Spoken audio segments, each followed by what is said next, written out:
হাসিনার কুলাঙ্গার সন্তানেরা শুনে রাখ, আজকে ওসমান হাদির জন্য প্রতিটা মসজিদে বাংলাদেশের দোয়া হয়েছে। ওসমান হাদিকে শহীদ হিসাবে প্রতিটি আলেম ওলামা আখ্যা দিয়েছেন।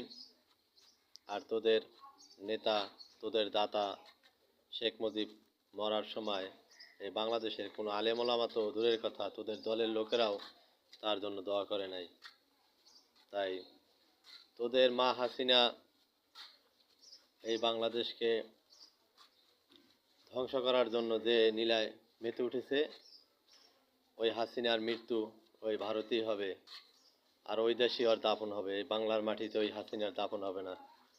কারণ তোদের দাদা শেখ মুজিব মরার সময় যখন মরেছিল, তখন কিন্তু এই দেশে ওর দাফন হয়েছিল ঠিকই, কিন্তু জানা যায় 7 জনের লোকের বেশি হয়নি।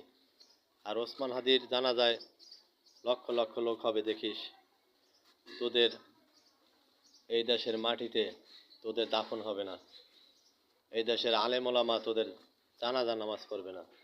তাই তোরা এখনো সময় আছে, ভালো হয়ে যা, তওবা করে আল্লাহর পথে ফিরে আয়। অন্যথায় তোদের জানাজা এই বাংলার জমিনে তো হবেই না, তোদের দাফন এই বাংলার জমিনে হবে না, তোদের দাফন হবে ইন্ডিয়ার মাটিতে।